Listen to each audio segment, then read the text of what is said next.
Immediately practical કરીશ એટલે એ બધું રિકોલ થશે, રાઈટ? સામગ્રીમાં શું લીધી છે? સામગ્રીમાં પેને પાસ્તા બોઇલ કરી લીધા છે, ટોમેટો લઈએ છીએ, basil leaves, cheese, olive oil, salt, pepper, paprika, oregano. અને કેટલી વારમાં બનશે? 5 થી 7 મિનિટ. ઓકે, સ્ટાર્ટ કરીએ. ગેસ ઓન કરીએ.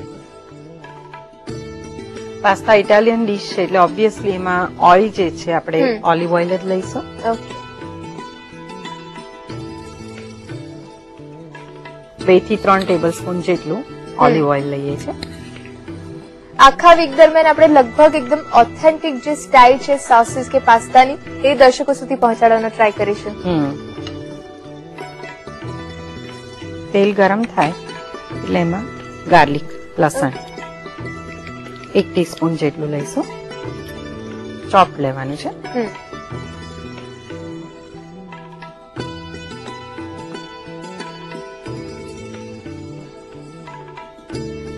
એને કડક થવા દેવાનું છે એકદમ.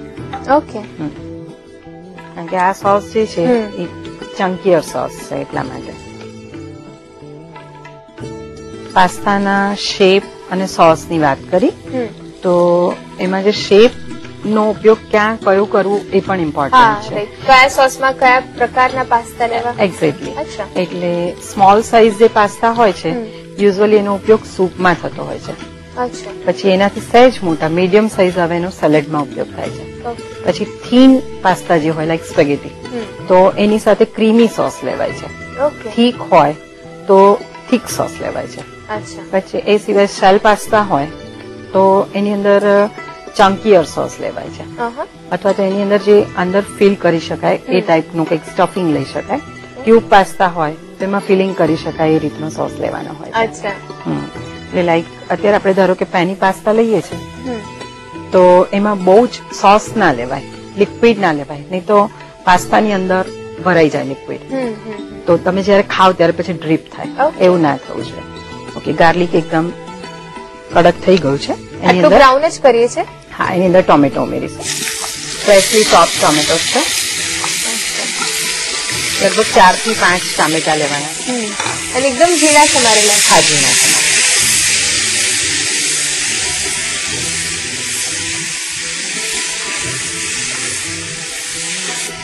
જે ટર્ન પાસ્તા હોય તો એની ઉપર તમે જે કઈ સોસ બનાવો છો એમાં આવો ચંકીયર સોસ લેવાય જે એની પર કોટિંગ થઈ શકે એ રીતનું. ડ્રીપ થાય એવું નહીં લેવાનું.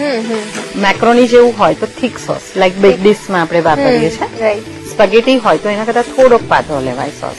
ઓકે. જયારે પાસ્તા ખાતા હોય છે રેસ્ટોરન્ટમાં કે રેડી ટુ કુક જે પેકેટ આવે છે ત્યારે કોઈ દિવસ આટલું નથી વિચારતા કે આ કેમ આની સાથે આવો સોસ છે અને કેટલા પ્રકારના પાસ્તા છે. સાચી વાત છે. પણ જયારે આપણે કોઈને શીખવીએ છીએ ત્યારે તો પૂરી ઇન્ફોર્મેશન આપવી જ જોઈએ.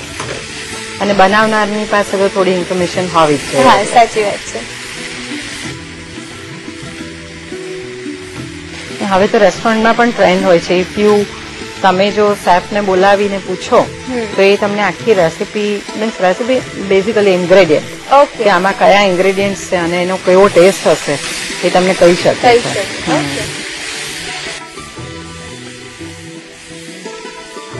ફાસ્ટ ગેસ પર જ રાખવાના છે ટોમેટોસ ને. ટામેટા લેતી વખતે કઈ ધ્યાન રાખવાનું છે કેવા ટામેટા લઈએ છીએ? ના, આપણે બિલકુલ પેલા જે દેશી ટામેટા જ્યુસી આવે એ નથી લેવાના. ઓકે. થોડાક હાર્ડ જે હોય ટોમેટોસ એ લેવાના છે. હવે એમાં સ્વાદ પ્રમાણે મીઠું, પાસ્તા બોઇલ કરતી વખતે નાખ્યું હોય તો એ પ્રમાણે નાખવાનું છે.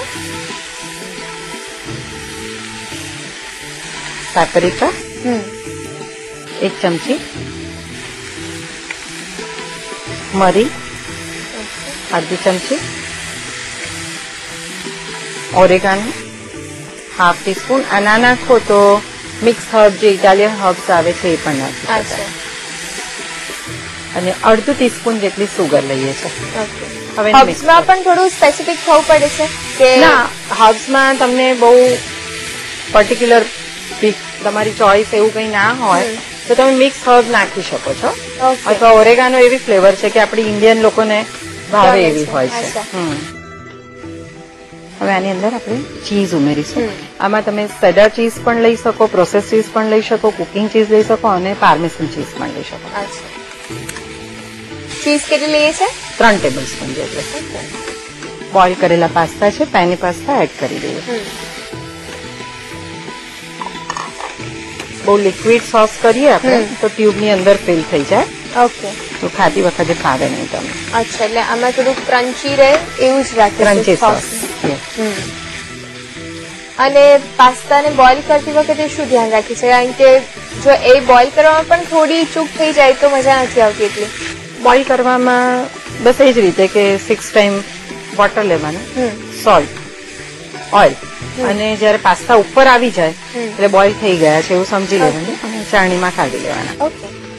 ત્યાર પછી એમાં આપણે બેઝિલ લીવ્સ ઉમેરીએ છીએ. ફ્રેશ બેઝિલ છે, ના હોય તો ડ્રાય બેઝિલ પણ ઉમેરી શકાય. અને આ રીતે તોડી નાખવાનું છે એટલે એની ફ્લેવર આવે. ઓકે. તુલસીના પાન લઈ લઈએ છીએ. હા,